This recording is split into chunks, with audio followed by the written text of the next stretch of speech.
questions. Right, can everyone hear me? Because I'll just do it without the mic. I prefer being hands-free anyway. So thank you everyone for coming down on this particular week, especially with the Chinese New Year celebrations. I know people are traveling. The fact that you came down here means a lot to me. I'm actually really flattered because firstly, full disclaimer, I'm not an expert on the topic I'm presenting. In fact, if anything, I would say I've been always very curious. That's really like my motivation to do this. And it all started when I was here in SQ Collective just about, I think 6 weeks ago. I just started doodling on the board. I was just doing some side projects, trying to understand the whole, I guess, I wouldn't say history per se, but that eventually became history of intelligence. I really wanted to understand at which point did intelligence actually start, if we can even define it in the first place. And over time, like the board just started developing. Michael came to me and he just said, like, why don't you do a sharing? And we've been back and forth several times. And up to this day. So thank you very much for just making the effort to be here.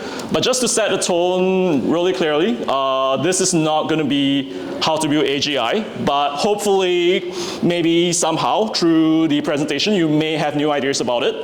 It's not specifically a history of AI, even though there may be elements of AI in it, and definitely not a neuroscience, biology, computer science, theory of mind, or philosophy course, even though I may touch many of these different disciplines. So from what you can see, it's probably going to be more broad than deep. And the reason for that is intelligence is a very both complicated and complex subject, and it spans many different disciplines. So I'm only taking the ones that I feel are relevant for this. And of course, it's impossible to actually cover everything. So yeah.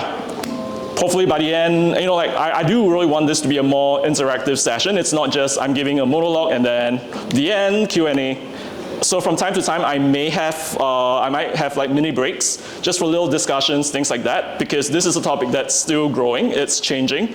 And what's discussed now may be a very different thing in 5 years, or even 10 years, or even a year from now. And lastly, this is definitely not a presentation on the speculation of the future. I'm trying to avoid being speculative, mainly for the reason because if you start doing that, you can go in 1,000 different directions. And as much as possible, I try to want to keep it fact-based. And there may be times I might use some analogical reasoning, only because some of the topics are really complex. So I'm trying to build the right mental model. So what I hope you actually get out of this, having a much broader view of AI beyond just transformer models, deep learning neural nets, or agentic workflows, question our current assumptions of intelligence, and developing a new, probably different mental model of intelligence that will be helpful for the current problems you're trying to solve. So it could be a multi-agent problem that will belong under collective intelligence problems. Maybe it's you're just trying to work on applications that could be a complex problem, depending on what sort of problem you're solving. But hopefully by the end of this, I actually want you to leave this place with more questions rather than answers. And as long as, if you leave the end of today, you're actually looking at intelligence in a slightly different way, I think my job is done. So I'm actually going to start with a very simple idea, like what is flight? Sounds a little unrelated. But just take a look at this. Okay, the last one is a little blurry. These are like 8 different species. And I want you to just think mentally which one of this is capable of flying. And it's not a trick question, it either flies or it does not fly, And tell me how many of this actually fly. So the first one, it's a C. elegans. It's probably one of the earliest life forms with a brain. It's 300 neurons in it. Next one's a jellyfish, a bee, a bat, a crow, a T-Rex, squid, and Homo sapien. So anyone, just shout out the answer. How many flies? 3? Anyone agrees or disagrees? Anyone disagrees with that? Okay, 3, all right, unanimous. So next one, what is intelligence? So for just a short moment, I want you to just break into little groups. Doesn't matter, you could do it in a pair, 3s, 4s, doesn't matter. Just start thinking which of this, in your opinion, however you define it, which of this is actually intelligent? Yep, so just break up, talk to each other, introduce each other for now. Yeah, let's go ahead. We need 2 or 3 minutes.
one is intelligent? No right and wrong. It's Homo sapiens. That's a very early, but it's AI generated, obviously.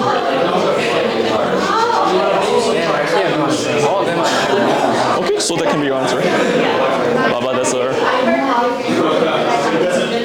Okay, so everyone ready? Okay, you need a little more time.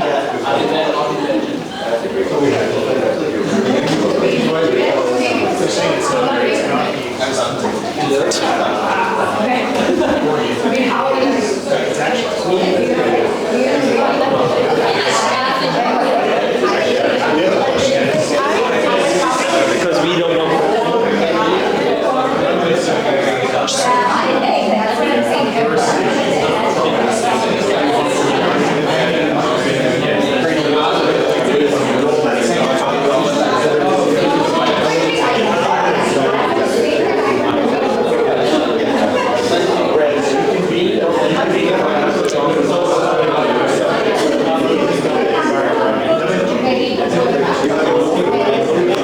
Okay, guys.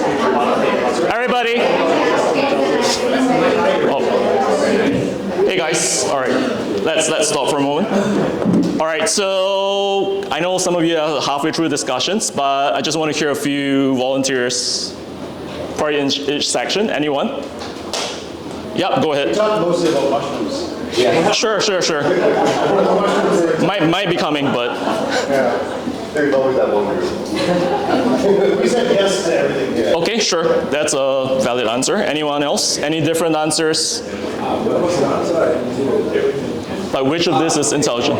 I think it's about the definition of intelligence. Yep, but that's really the point of the exercise. But I'm just interested in hearing what's your definition or answer. I remember that jellyfish is not intelligent. Okay. But it still makes some decisions, I think. So. Okay, sure. So do you mind telling me more why you would say jellyfish is not intelligent? It's just that I remember that this was once in school. Okay, sure. Yeah. I also thought that probably it's not intelligent, and the thought process behind that was that it's just always failing whenever I've seen it. Okay. It's not putting any effort. So both of you think the jellyfish is not intelligent, but what about the C. elegans? Okay, because just for context, C. elegans has roughly 300 neurons. A jellyfish has 10,000. But what that means, we might go into it later. I'm actually going to try something a little different, especially to the group that say everything's intelligent. I think Michael, I asked him personally, he said everything is intelligent. Another problem, prokaryotes, our earliest ancestors, at least from what we know. And then that's more complicated, eukaryotes, which came a little after. Cyanobacteria produces oxygen. Mitochondria, corals, trees. So similarly, 3 more minutes or 3 to 5 minutes. Discuss which of this you think is intelligent. If you want to ask any questions, it's fine, no worries. Because I get that it's not something that's really common knowledge.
saw this coming.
Creates bonding as well. Yeah, it's good. You are the first one who do it. Yeah, Nice. coding on the go now.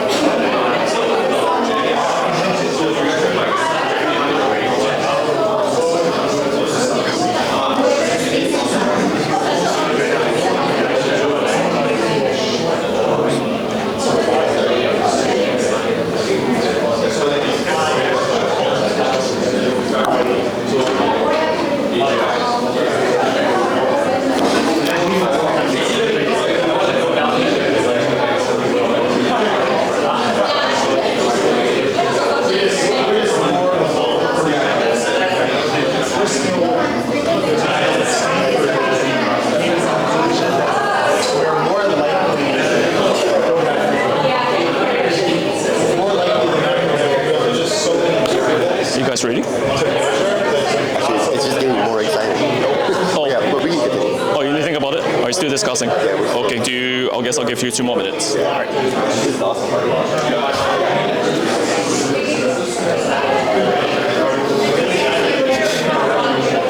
That group over there, the deep thinkers. I love it. He says he needs 2 more minutes, but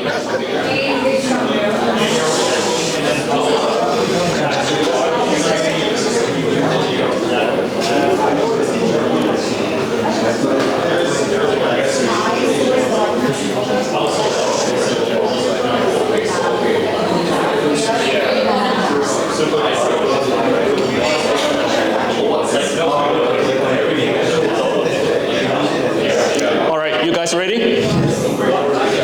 Guys, ready with an answer? Or still discussing?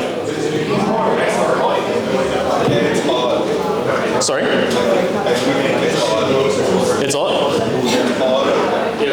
Okay, so that's your answer, all of them. Any different answers? Our conclusion is that in order to have intelligence, you have to be more than simply reactive to your environment. So that's basic to like conscious, like some sort of conscious decision that's not purely positive. Okay. Tree is probably purely positive. Okay. Corals?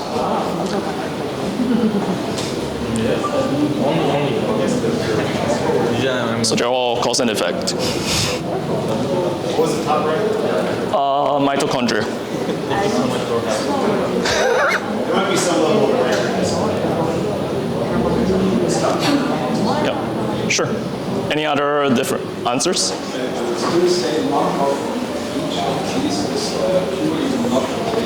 Okay, sure. That's valid. Okay, that's fair. So earlier on when you said jellyfish is not intelligent, do you now change your answer based on this same premise? If you see, if you look at this, then all of this is somewhat intelligent. Okay. Because everything makes some decision. All right. Any other different answers? Yep, go ahead. It would be like, sorry, my children. That would be like the origin of intelligence, right? Which is I mentioned biology comes from chemistry, right? But it's kind of like, everything in our brain stuff has correlation is intelligent. So isn't it like going back to like kind of first principles of essentially this is intelligence, right? Yeah, sure. So I mean, like all are very good answers, and really that's actually the point I want to make here. On to the next slide. Flight versus intelligence. So I actually started with something very simple with flight. So in the last 2 slides, I don't think anyone will say any of this flies. And earlier on when I asked, you said only 3 species do fly, right? So it's important to understand flight is actually a binary classification problem. It's very, very clear cut. Either something is flying or it's not flying, right? Whereas intelligence, it's a continuous multidimensional problem. And you know, especially most of you work in AI, the goalpost for intelligence has been shifting over and over again. Just a few years ago, what was intelligent? Oh, something that could generate an image or video would be considered reasonably intelligent. And if you go back many, many years back, object detection could be considered intelligence, maybe, maybe not. And really the point I want to make here, not just that it's continuous, it's multidimensional. So you've probably heard of IQ tests, the Raven matrix tests, arithmetic reasoning, verbal reasoning. They all test for different dimensions. And the thing, unlike with flight, as I said, it's very, very clear cut. So flight itself is a complicated problem. And intelligence, I would say, mostly complex problem. And later on, if you're not too sure what's the difference between the two, I will go more into it. But just for now, just hold that thought. And I know at this point, any questions, anything you want to dispute, which is fine. And as you can see on the right side, anything related to intelligence, I'm putting a question mark because this is actually a problem we are still trying to solve. And it's possible we may not solve it in our lifetime. Yeah, sure, go ahead. Clarence, out of curiosity, do you believe that one day we'll go from the multidimensional space, we'll reduce it down to a binary classification one day? Or do you think it'll always remain like that? I don't have good answers, unfortunately. I think even if I were to ask the same question, let's say if I would pose this exact same question to someone living 1,000 years ago, I think the answers would more or less be the same for flight.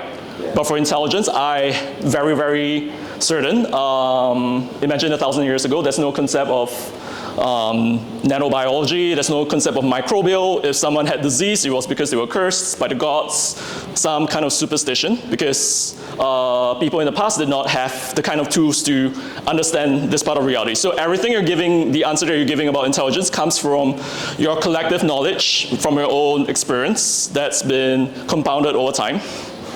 And I don't know if that answers your question. It's actually good. Yeah. So I'm just going to start, just a very quick overview how people in the past thought about intelligence. So starting in ancient Egypt, this is one of the earliest records we could find. So the brain is mentioned way back in ancient Egypt, 3000 BCE, and it was considered unimportant compared to the heart. And in fact, the thought that the brain was not capable of thought was something that was very commonplace. It's not something that we dispute today, but very similar to things like flat earth and all that, this was actually the norm. People often thought that the heart was where thinking actually occurred. And Hippocrates, 5th century BC, he actually went against the flow, argued that the brain, in fact, is the seat of thought and sensation. And like many other philosophers and also other physicians at the time, they had different ideas, different hypotheses. So he believes that something like measuring your blood, your phlegm, yellow bowel, black bowel could actually link it to psychological behaviors. And that he thinks that mental illness is purely just physical imbalance. There's no supernatural causes. So this would actually be pretty revolutionary for its time, at a time where people did not understand concepts of disease. All they could do was observe, okay, someone gets really sick, that sick person spreads to another person, and that person gets really sick. It was based on pure observation. No one really had a very good explanation what caused someone or a mass of people to die so quickly. And then came Aristotle, and it's important to remember he was a thought leader at that time, of his time, and even in today's world you have our own AI thought leaders. Some people make certain statements and all of a sudden everyone agrees with that person, and then that becomes that next truth. And Aristotle was actually a pretty good example of this, not to take away any of his credit, but he was also someone who actually pushed the idea that intelligence comes from the heart, not from the brain. And that the brain's role is mainly cooling the blood and regulating emotion. So these were Aristotle's thoughts. And both mind and body are not separate substances. Then came later on, 2nd century, Galen, who's based now in present-day Turkey, but this was part of the Greek city-states. He ran very early experiments trying to understand the brain through animals. He proposed ventricular theory, like it sounds crazy to, like remember this was 2nd century BC, there was no concept of surgery at that time. At least if there was, it was very, very minimal. And he really pushed the idea for establishing that it was the brain and not the heart as the organ of the mind. But because Aristotle, as a thought leader, he already established this, this was something that was more or less believed by the academics of that time, but not by everyday people. So people, most commoners, would actually still believe that it was the heart that did the thinking, not the brain. Moving on, Ibn Sina. He mapped the different faculties, so he was behaving a little more like a cognitive scientist. So he's a physician himself, and he wanted to localize where the mental functions are in the brain.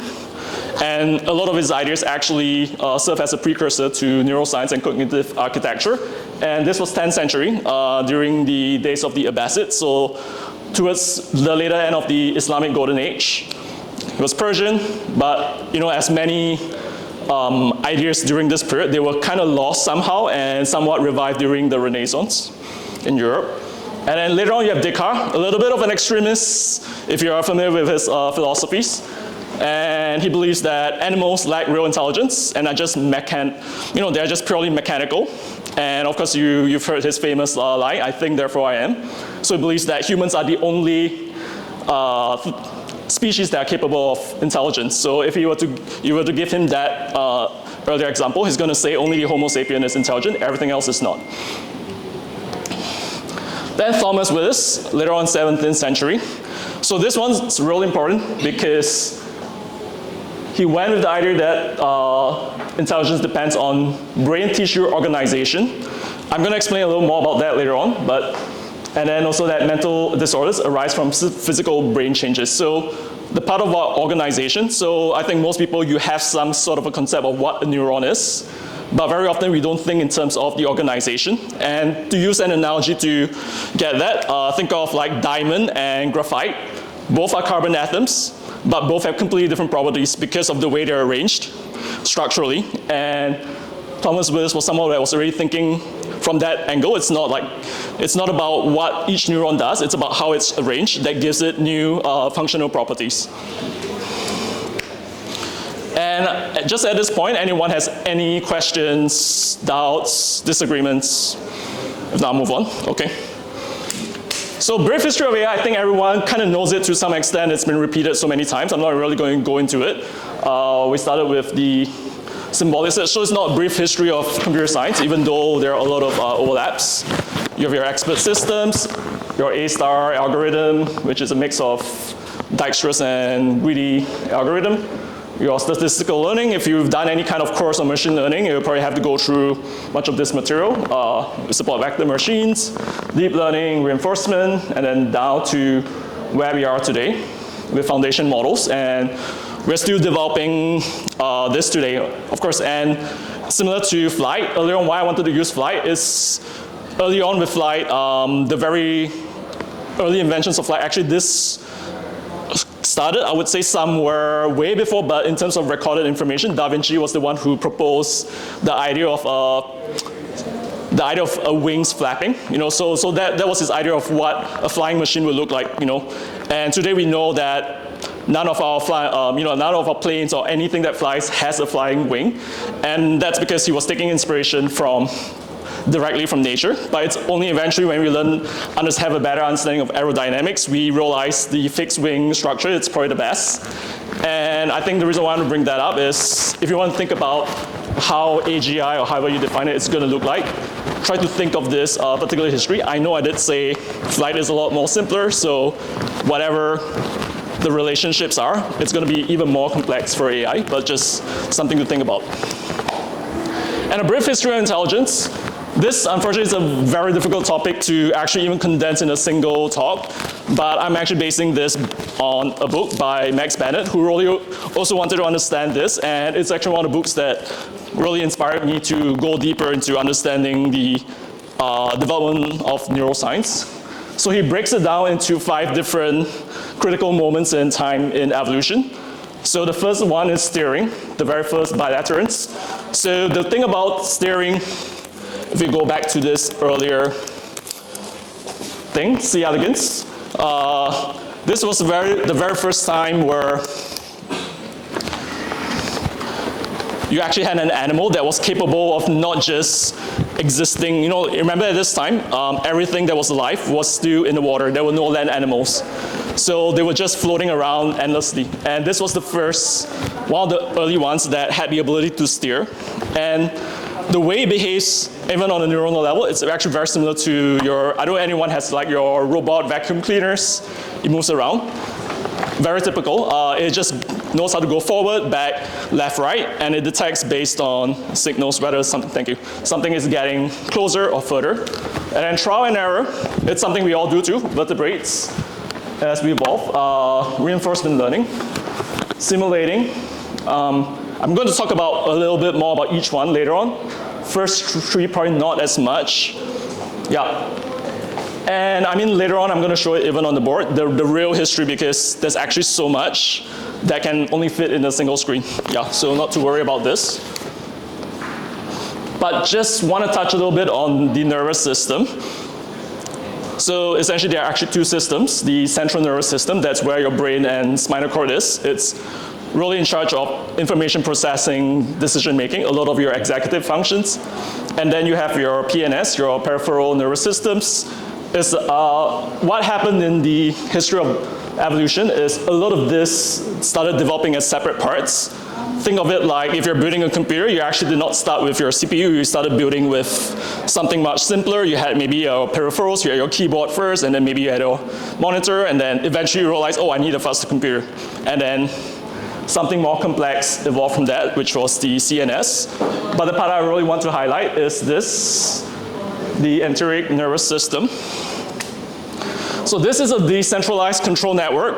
It has 100 to 500 million neurons. So contrary to popular belief, there are actually neurons all around your nervous system. Most of it concentrated in the brain, but the next most is actually in your gut.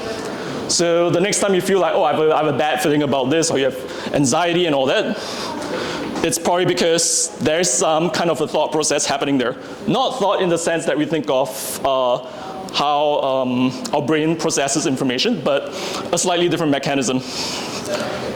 So our gut also, it modulates our mood, anxiety. So I think this is the growing research. What you eat can actually affect how you behave to some extent. And the neuronal distribution for humans, most of it, unsurprisingly, in the brain, 99.38%, that's around 86 billion neurons, give or take. And then the ENS, your gut, 100 to 500 million neurons, your spinal cord, and even your heart has, I believe, about 50,000 neurons. So the thing about a neuron, I'm just going to do very, very quickly. Everyone here is kind of familiar with the MLP, right? A single node in a neural network. So that one I will kind of like just pass through. But in a neuron, it's a little more complex. There's no concept of an activation function. Instead, what happens is it's based on action potentials. So think of it like some kind of a condition that's happening here. If it reaches a certain threshold, it either fires or it does not fire. And that's the end of it. So it's actually more binary in that sense. You could even argue a little like a logic gate to some extent. Not a perfect analogy though. And it's only one direction. It starts from here, goes down, flows to the end to the axon. And this is where neurotransmitters actually play a part. So, as you can see, the gap between the end of the axon is the output. It starts with the new input, which is the dendrites. And at this point, it releases neurotransmitters depending on the function. It either chooses to excite the next neuron, meaning increase the probability that it will fire, or inhibit it so it's less likely to fire. Yeah. Oh, Perfect. Oops, sorry. Topman. Yeah. Oh, okay. Perfect. Yeah. So with dopamine, contrary to popular belief, it's not something that excites. It's not excitatory in nature. It actually modulates it. So there are dopamine that actually excites the next neuron, but there are also those that inhibit it. Same with serotonin.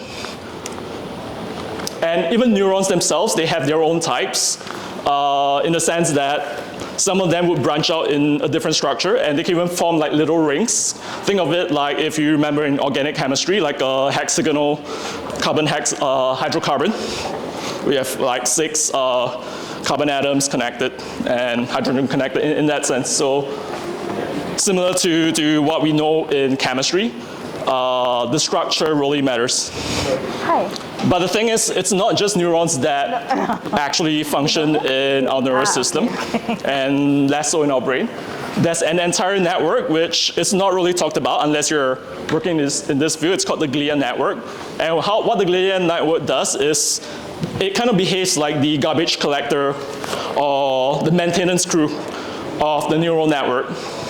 So the analogy I would kind of use is, think of each neuron kind of like a city.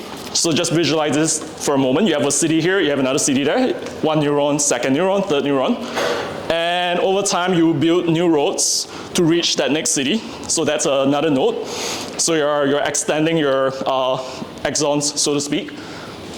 And what's really happening is, over time, you may have more and more axons, dendrites and axons that are growing. But the thing is, some are more used than others, some are less used than others, and it's important to have this Glia network that actually takes care of looking out for which ones are not in use, which ones are wasteful. Some dendrites actually help to speed up. So think of it like building your expressway or highway to make it a lot faster. And the thing about glias is, even in the human brain, it's a 1-to-1 ratio. So for whatever number of neurons you have, there's almost another network that's of the same size in that sense, that's attached, making sure that that keeps your entire brain functioning here.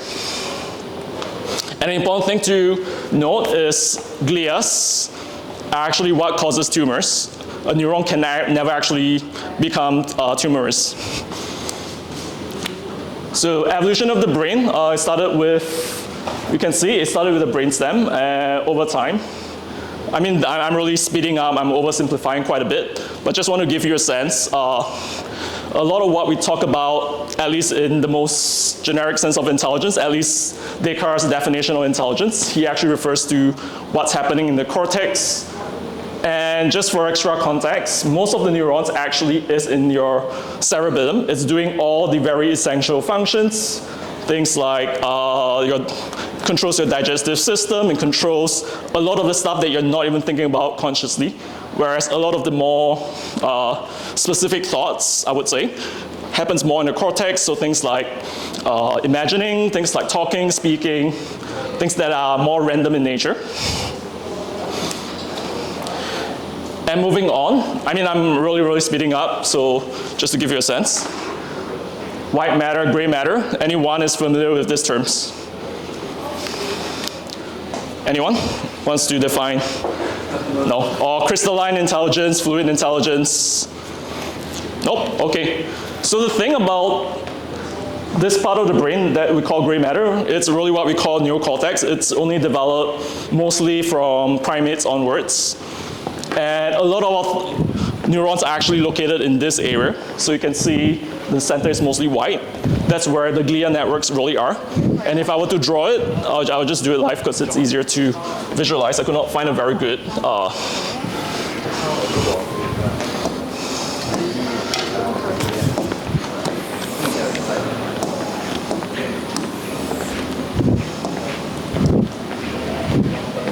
So think of these pink things as your neurons. Many of them, they're clustered here. And what you have sticking out, the dendrites, think of it like a bunch of wires. Can you visualize this? It's a cross section. So almost like a plant with weeds below it. Not entirely accurate, but just try to visualize this for a while. So in our way, I'll actually describe this as, think of it like you have your data centers. Each node, each neuron is like a data center. And what you have in between are essentially your undersea cables. And what really matters are how the connections are made. And this is a part that even we don't fully understand. And of course, most of the glias, they're here doing things like connecting, reconnecting, unplugging, adding new stuff, trying to speed up certain things. So not quite the perfect analogy as your data center, but I don't know if this visualization is clear enough or anyone has any. Okay, great. I'll move on. So back to a brief history of intelligence. Why I'm talking about this. Eventually, I'm going to move into the idea of the mind, which is a complex topic in itself. And I want to really start with the brain versus mind.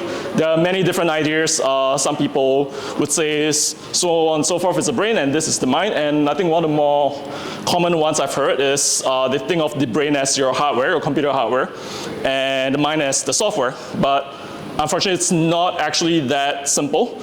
And in fact, it's even a little inaccurate. So the brain versus mind, I think a better analogy, it will take some time for you to, if you think about it. I think a good rule of thumb is what's tangible, what's intangible. And I think Farhad, yesterday I spoke to him, he actually defined it really brilliantly. It's really more about the essence. So kind of like you have an instrument. I could make sounds with it, but is that music? I have an engine, but I can move, but it's actually motion that matters. Your place of worship, many places can be a place of worship. It's the religious belief that matters, right? I could have a place of worship and no one has any belief. It's not a place of worship anymore. And I think the more obvious example for most people, it's more of device, your phones, your tablets, your computers, and the user experience you're experiencing from that. So not so much of the software enables the intangible. So in that sense, we know the brain, and we know the brain has different functions. So this study probably will call it cognitive science, but what is the mind really? This is the essence. I'm not even sure if we have the right word for it. So everyone's clear about this part? Or still a little fuzzy, which is fine, you know. And this is the really interesting part. I know I'm zipping through a lot because there's actually quite a bit of information. Actually, in fact, it's this topic that got me interested in the first place when I was discussing with Michael. It's called the Temporoparietal Junction. It's this particular part of the brain. Oh, sorry, I've got my laser pointer. This particular part of the brain. And what's happening here? So over here, you see in the green, it's where the visual cortex is. So if you are a computer vision engineer, you're familiar with all your CNNs, vision transformers, a lot of your object detection tasks, image recognition, facial recognition. It all takes place, most of the activity takes place in here. Your auditory cortex, speech production in this area. And language regions, there are actually two areas. One is called the Broca's area, somewhere here. It's very similar to your decoder models like GPT for generating language. But there's also this other part that's more like your encoder model called the Wernicke's area. It's actually responsible for language understanding. And this purple part mostly, not all, but, oops, sorry. It's mostly where attention is happening. And this little sliver, it's where your motor control is happening. Things like when I'm moving my hand, sorry. All that is happening. And what makes this part so interesting, and it's actually at a junction at all of these different functions. And the part about the TPJ, it gives one the ability to infer thoughts and beliefs of another agent. So just let that sink in for a moment. So agent here can mean anything, could be another person, another animal, another thing. So to be very clear, this is not necessarily empathy, even though yes, empathy does somehow result from this. It's the ability to distinguish oneself as a separate individual from another, and also the ability to infer the other person's belief system. And even as I'm going through the presentation, I'm working that most of the time. Even from the start, when I see some groups were discussing, I'm inferring, are they actually discussing or are they talking about something else? Little things like that. And I'm using it all the time, and I'm sure you're using it as well as you're listening to me. And the test for this is called the Sally-Ann false belief test. Apparently 3-year-olds are incapable of this test, so I'll just describe quite briefly how this works. So there are different variations of it, but the idea is the test subject is told, Sally has a black box, Ann has a white box, Sally has a marble, puts the marble into a box, and then Sally goes for a walk. Ann takes the marble, takes it out, and puts it into her box. And then Sally comes back and wants to play with marble. Where will Sally look at? So essentially, it's the ability to infer another person's situation, even though you're not in that situation, but putting yourself in the mind of Sally. And they've run this test, of course, not necessarily verbally. They may act it out for someone who's 3 or 5 years old. And it's been proven, 3-year-olds are not able to pass this test at all. They would always go with N, because what they are seeing is, what they're seeing is the behind the scenes, that Sally actually comes back and she's going to look at where the subject actually thinks the marble is. Is this experiment clear, or I'm confused? Okay.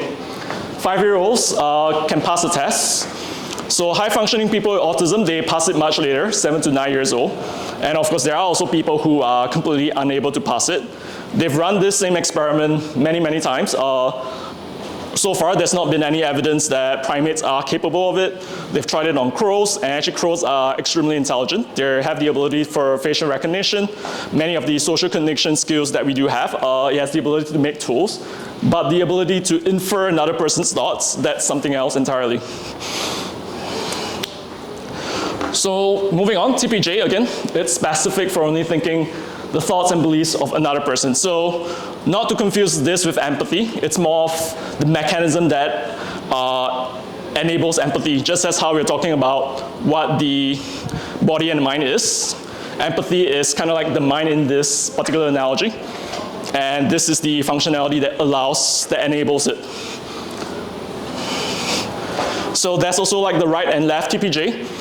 So right side, as you know, generally, I think the conventional knowledge is the right side of the brain, or if you're left-handed, it's generally more creative, and then vice versa. The more logical side is on the left side of the brain, and if you're right-handed, you probably use more of this. Partial truth to that, but anyway, the point is they both have slightly different functionalities, but they are doing very much the same thing, which is dealing with TOM. And they've run many experiments. Actually, if you disrupt the right TPJ through, I will not describe this, it's quite technical, but essentially there are experiments where you can try to disrupt parts of your brains, and that's how neuroscientists actually try to understand if a particular error affects a certain person's capability. And apparently this disrupting the right side could actually disrupt one's moral judgment. And again, same thing, not to say that TPJ causes moral judgment, but rather it allows one the ability to have moral reasoning. So just to be clear, so there are many critical aspects of what moral reasoning is. So for example, if I kick someone and that person yells, obviously I know that person is in pain, and I only know that person is in pain because I can put myself in the shoes of that person. So someone who has reduced functionality in this area probably will like that, and so they may even seem less moral in that sense. Yeah. It's actually not psychopathic, so here's the interesting thing. So yes, it's true, people who are psychopaths, people who have autists, they have less activity in this area, but these two are not necessarily correlated. You could be both, you could be autistic and psychopathic at the same time, but it's more the other way around. It's the fact that because you like this, you're more likely to be psychopathic, or you like this because you're more likely to be autistic. I don't know if, yeah, that makes sense. So this part, everyone is clear? What is a moral judgment? Sorry? What is the definition of moral judgment? Yeah, that's a good question, actually.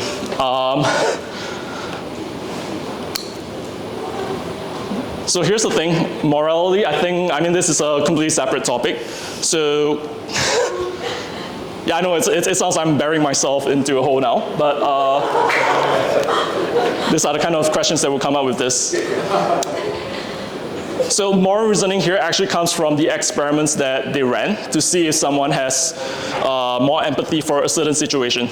Like if this happens, how would you feel about that? So you're someone that lacks that TPJ, the ability to put yourself in another person's shoes, to infer the thoughts and beliefs of another person. You actually lack the ability to have that kind of judgment. So whether it's moral or immoral, that's actually a separate topic in ethics. Yeah, but that part of your brain will be reduced. So if you think about it, actually a lot of game theory thinking requires a lot of the TPJ. Because you need to be able to infer what someone is thinking, what they're up to. And in fact, we're talking about deception. It's already pretty well proven. It's only starting from primate onwards that's actually capable of decepting another person or another agent, if you could put it that way. So now I'm going to actually go back to complicated and complex, but before I carry on, I was wondering, anyone here has any questions, any disputes?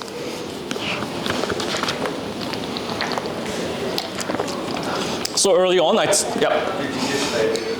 to bring it back to the idea of morality. Sure. Just keeping it very neutral. Do you think that because of the rise of the ability to perceive allows for the context of morality to also arise? The ability to perceive. In the history, were those two things related at all? Where you started seeing some code of ethics because the ability of a particular animal. Okay, so this is just my personal take on this. I would say whatever we call morality, it's very similar to language, and not to be confused with the ability to process language. It's something we decide collectively as what's right and wrong, what our definitions are. And this can even apply to concepts as abstract as like the monetary system, like what makes money money. It's that everyone agrees it has value. Same with morality. If you have a shared collective belief that whatever is moral, that may be completely immoral in another culture. That's what gives it the ability. And you need to actually have that ability to infer another person's beliefs to actually be on their side as well, right? So these things are connected. And which is also why so far we've not had strong evidence of other mammals, other animals, of having the stuff that humans have created so far. Things like religion, things like even art to some extent, things like complex language. Yeah, so.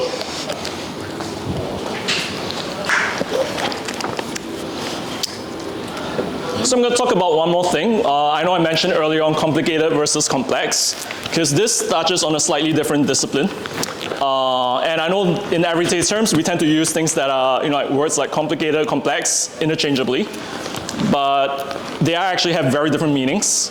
So when you talk about something that's complicated, it has linear cause and effect, very predictable outcomes if you understand each moving part, and you could actually reverse engineer it and repeat it. Very deterministic, you could A/B test it.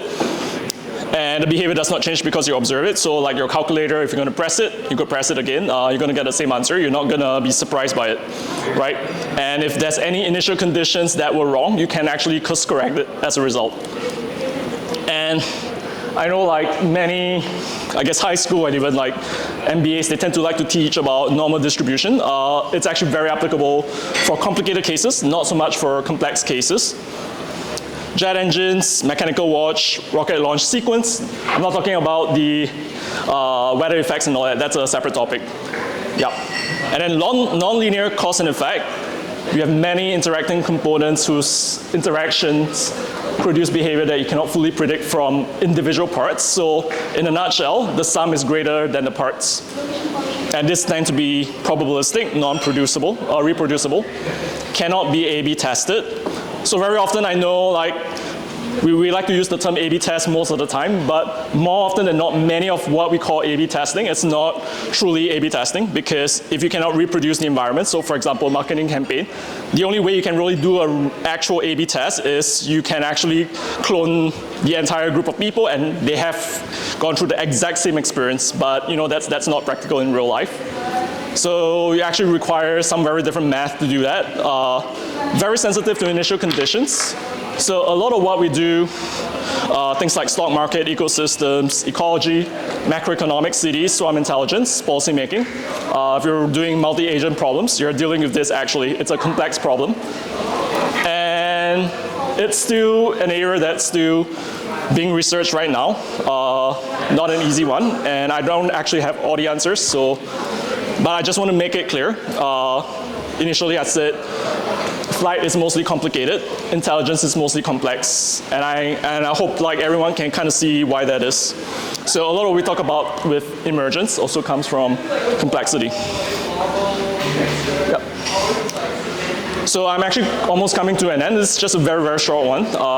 Collective intelligence. This itself actually deserves an entire topic of its own, but I just wanted to include it.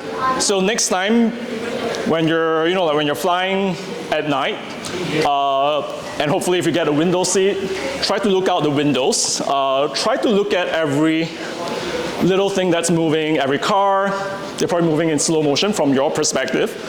Think of this whole thing not too different from all the operations that are happening in your neurons. It's firing, but in slow motion. And try to think of that as, this whole thing as another system in itself.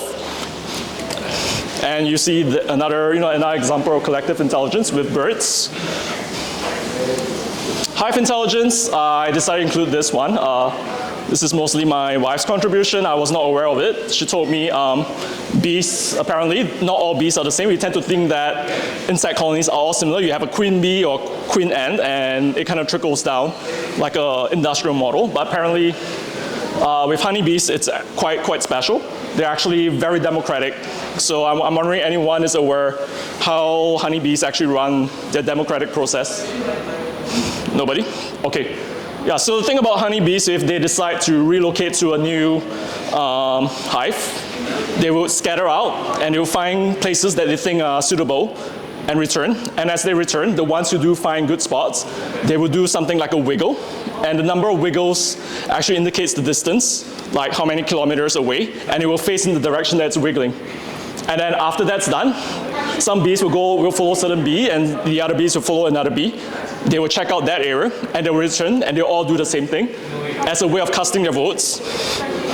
And eventually, this process repeats over and over again until there's full consensus. And that's where bees decide, okay, we're going to make this our new home. Yeah. And bumblebees are a little different. Bumblebees are probably a lot more similar as you think of in ant colonies. There's a very clear division of labor.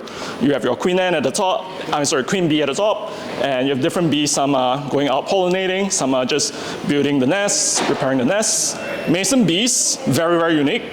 There's actually no collective intelligence per se. They're purely, this is like, if you're thinking about like a sovereign individual, that's a mason bee right there. They do not care about what other bees are doing. They just build their own nests, they lay their eggs, and you're gone. Yep. So just a very quick recap. We looked at flight, very simple problem. Gone through a little bit of history intelligence, really fast. Looked a bit on complexity, again, very surface level. Thought a little bit about the mind, and then just touching briefly on collective intelligence. And actually, I'm really coming to an end now. And with that, I really just want to leave you this quote from Nancy Kenwisher. She runs the course on cognitive science at MIT. And if you want, you can actually check out her lectures also on the MIT OpenCourseWare or YouTube website. We can only discover things we think to test. What if deep facts of mind and brains are things that nobody would think up in the first place? So just something to think about. Yeah. All right, thank you.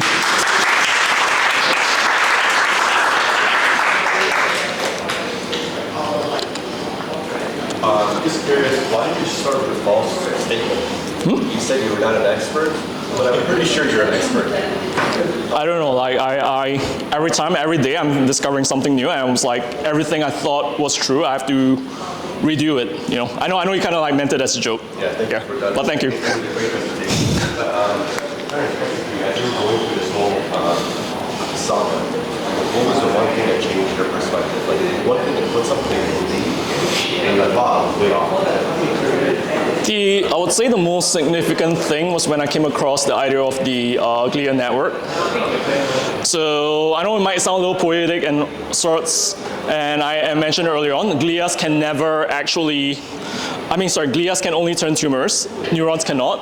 And I found that relationship somewhat similar to this kind of relationship with, like the entrepreneurs who are always trying to push the boundaries and all that, and then you have whatever system that decides to regulate.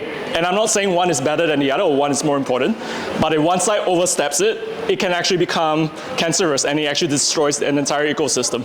So I think I would say if there's any recent observation, I think that's my take, but yeah. So now, after going through the entire process, what's your take on autoregressive models in our trajectory towards the Transformers Liversidge here? Should that one? I'll go to the board. Really the whole point why I'm actually even doing a lot of this is really to show how complex biology is. And I just find it probably a little amusing that we think just by having a single architecture or monolithic model, that's enough to get us where we need to. And again, I'm going to go back to the whole flight example from the start. Like how much more complex our problem, and this is not even a complicated problem, it's actually both complex and complicated, but it's mostly complex. If just having that monolithic system, like your perfect model and you set it and you think you're done, I think it's probably too unrealistic. I actually see some kind of an adaptive system being developed in the future. I don't know what it's going to look like, but in terms of its mechanism, it's probably going to resemble a lot more of this self-correcting process, which we don't quite see as much yet. I guess like big tech is doing some of that behind the scenes. They don't really talk about it. But just believing that a pure language model is enough to solve that problem, I would consider it to be a little naive. Yeah. Just like back to oral. Back to it? That's one element. So the thing about, I know I didn't really talk about it in detail, but a lot of the trial and error actually happened when we were vertebrates. So our early ancestors. So insects actually are not part of this. So the thing about trial and learning is, I look at it the same way as a random search. Like, sure, a random search can get you some results, but is it enough to get you the results that you want? Right? I'm sure everyone comes to networking sessions and all that, and you think about it, it's some sort of a random search. Maybe you could filter it in some way, but just hoping that by doing it over and over again, you get something may not always work. And I don't know, like some of you, I'm sure you use dating apps and all that, and you've been disappointed, keep trying and trying, and there may be better methods to do it. That's how I look at it here. Yep, go ahead. In the past, people related intelligence to the brain, and then there was LLMs and autoregressive models. And I can see that you're doubling down on the brain and on biology. Okay, I'll be clear, I'm not doubling down on the brain per se. I'm just saying this is such a complex system. It's evolved over 500 billion years. And right now, all we're doing is just shoving a lot of data. And a lot of, I would say even like low quality data. Because you think about something like running neuroscience, you really need very high quality data, and it's not easy to get. But we're just basing things on like, how someone thumbs up or thumbs down on something, and using all that as data points. I'm not saying you're wrong, but I personally don't believe just by this brute force method it actually works. And there's been many precedents in history, even through natural selection. Animals have evolved for brute forcing, and more often than not, it doesn't work. Actually, dinosaurs are a very good example of brute forcing. I know I didn't touch that. So what happened is this was a time where animals were really large. There was a lot of carbon dioxide. If you were alive at that time, you probably wouldn't make it, but a dragonfly would have been this big. And this was a time where each animal was brute forcing its way. It's evolving to get bigger and stronger and bigger and stronger.